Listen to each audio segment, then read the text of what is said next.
Thank you, thank you. It is great to see you again. Great to talk to you again. It's good to see you again. We did a piece for CBS Sunday Morning together. I always tell him when I see him, I say he reminds me of Sean Penn. Go figure why I like seeing him. Yeah, thank you. Good actor. So we had that line there, your first line to Carrie Fisher, Princess Leia in The Empire Strikes Back. What have we here? That is the title of your memoir. That's the title, yes. What have we here? It's weird, you do it better than I do. Go figure. Portraits of a Life. So I think for this audience, that moment when, I guess, and I don't know whether it was 1979 or 80, that George Lucas calls you, right, and says, I got an idea for this second Star Wars film. And you read about the character, and to this kid, thinking back to when you were a kid, like, this is a guy in a cape, and you thought, hey man, this is my opportunity to be like Errol Flynn. First of all, when I heard the name, when the name was introduced to me, Calrissian, Lando Calrissian. Calrissian I said, that's an Armenian name. And I thought, well, let me see what I can do with this. And, and then when I saw the cape, and that sort of solidified everything. It just put the whole thing together. For me, that was the additional thing was to bring a kind of an Errol Flynn kind of quality to the character. So that little bit we had at the end of that tribute where you said, you wanted to play it all. The idea of being able to play all types of roles, that's why when you heard the name Calrissian, you were like, hey, Armenian, like this is something else for me. This is a man of the world, or in this case, the universe, right? You've never wanted to be limited to the type of roles you play. I'm not into racial typical kind of events. I mean, as a child, I grew up an eclectic life. And my life has always been a combination of things, always a combination of things. I always see myself as the full spectrum of colors. Your mom got you excited about movies, right, at a very early age. Yeah. Well, she was a big movie goer, my mommy. Mommy she loved pirate movies. That was her big thing. She used to take my sister and I to these pirate movies. And she was a very pretty person.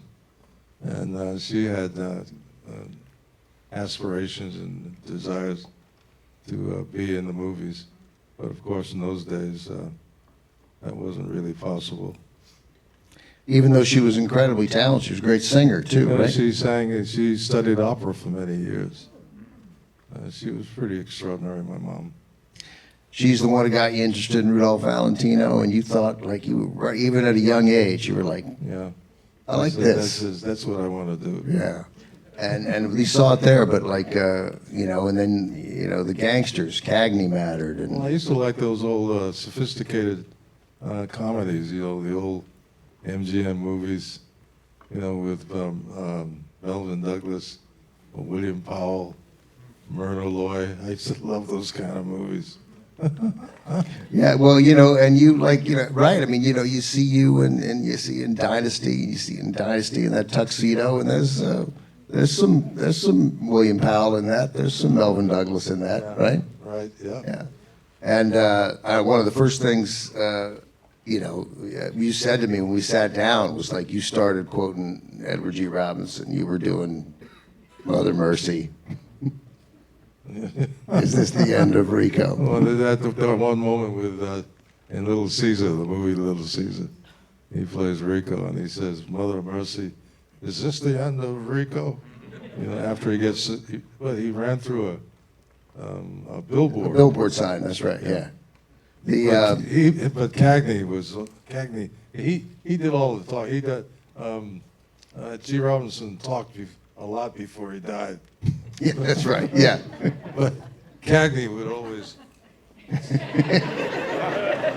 He would dance around before he fell out. You know, I love those guys. They were really fantastic. So it's hard in the limited amount of time we have to be able to convey, all that is so extraordinary about Billy D. Williams. But a big part of it is that, this guy who wants to play the full panoply of humanity, right, and is not interested in race or stereotyping in any way. Muni, when we had our little discussions, he would talk about the fact that whatever you want to play, you should play it. And if you can pull it off, go for it. You really connected with Muni in The Last Angry Man. Oh, absolutely. He was a wonderful, dear human being.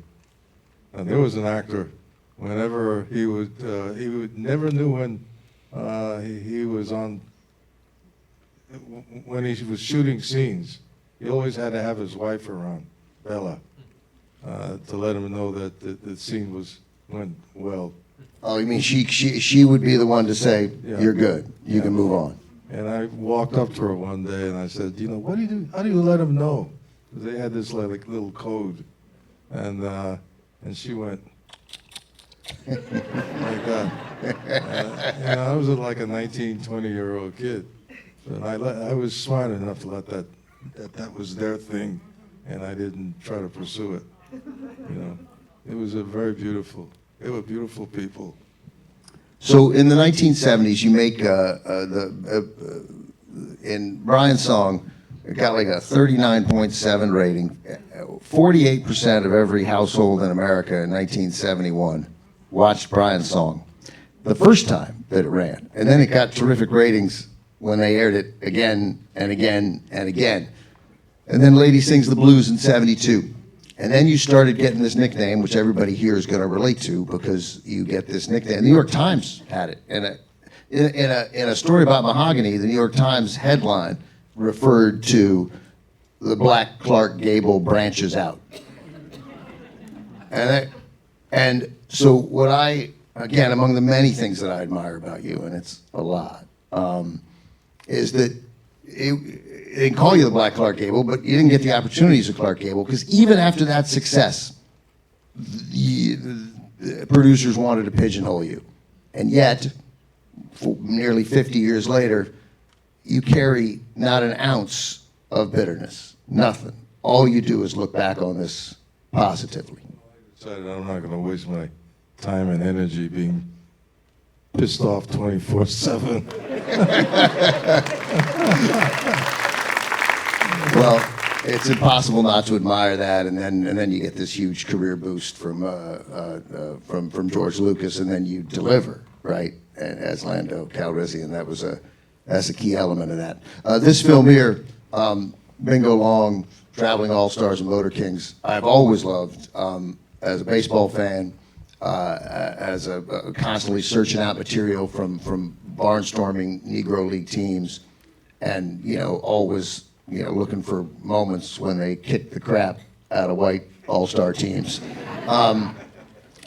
This movie, the appearance is of joy. I mean, there's some hardship in the movie and the struggle, but this is a joyful film of friends sticking together and standing up for one another. Was it as engaging to make as it appears to be on screen? Yeah, I had a lot of fun with those guys. I mean, because a lot of the people who were in the cast were the actual ball players from the Negro Leagues back in the 30s and 40s. And so it was for me, it was a lot of fun, but it was also educational. And this was before CGI. There were no, like when we were driving down the road, these guys would do tricks with a ball. That was like, I thought only you could do that sort of stuff with CGI.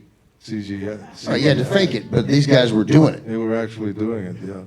And you formed this lifelong friendship with, you may have known him from before, but you really connected with James Earl Jones. Did you know him before this or no? Yeah, we did stage work together. That's right, yeah. But he essentially plays a Josh Gibson-like character, the great catcher who was the greatest home run hitter in the Negro Leagues and certainly would have been one of the great players in the history of Major League Baseball if he'd been allowed to play. And you were the Satchel Paige-like Right, character yes. who did get a chance late in his life to play in the majors. But Willie Mays, the great Willie Mays, saw a TV clip of you guys shooting Bingo Long. And you remember what he said that you looked like, who you reminded him of in your pitching? Ooh, Bob Gibson. Yeah. Yeah, it was, I don't remember that. yeah, he said, and it's there. You can see it. It was even in that clip. Your wind-up, your delivery. You, based on Bingo Long and Brian's song, like, you clearly were an athletic guy. Like, you can't fake that stuff. Well, we did a lot of training at that time, so that was a lot of fun. Well, I mean, But I played baseball when I was a kid. I played for a team called the Brown Bombers.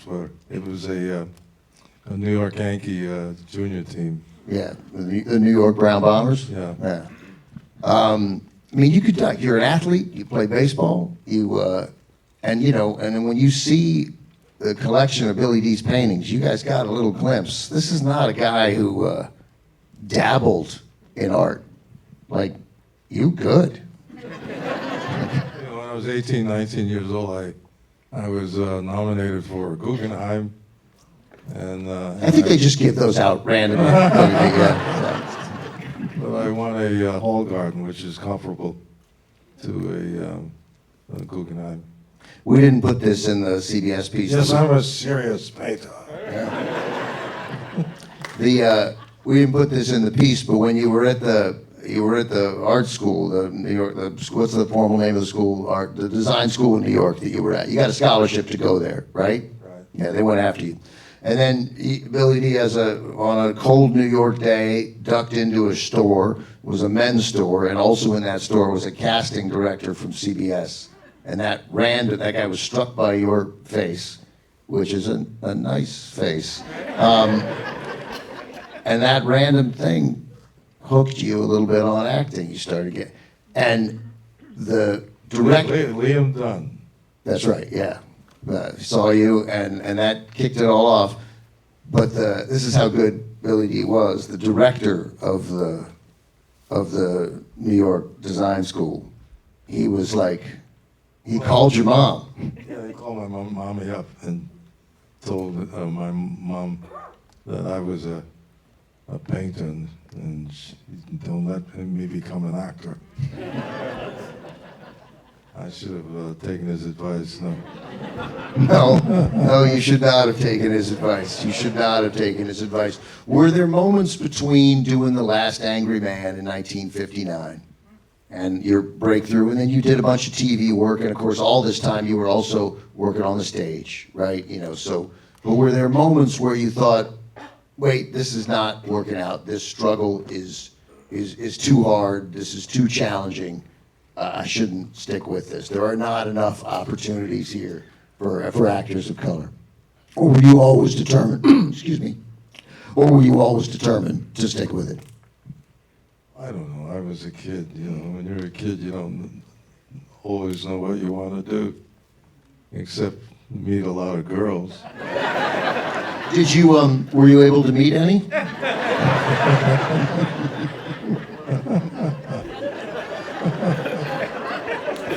Hello. What have we here?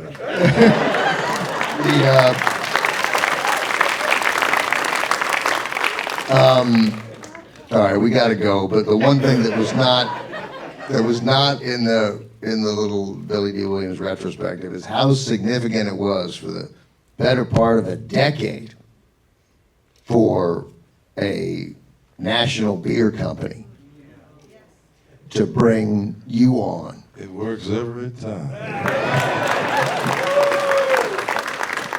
was so good. It was so good. Don't You let the food taste smooth. Fool you. don't let the smooth taste fool you. Oh my God, he was so good, and I always, like as a kid, I'm trying to imitate that, trying to lower my voice to get it, but then it gets too low and it gets scary. You know, you had that smooth pitch. Well, I'm always laughing at myself. I think I've always looked at myself as a walking absurdity, you know, which gives me a lot of room to play. I didn't know there was such a thing as a sexy absurdity until right now. You have given everybody in this room, myself included, such a tremendous amount of joy over the years. Thank you for coming out to support Turner Classic Movies. Thank you for writing that memoir. People were lined up deep into the Hollywood Roosevelt to buy your book and get it signed. So thanks for opening up your life a little bit to us. Again, thanks for supporting TCM. Thanks for being here today. Thanks for bringing us this wonderful, joyful film. Well, thank you for inviting me. Yeah, well, it's Good to see you. you as well. Ladies and gentlemen, the great Billy D. Williams. Thanks, everybody.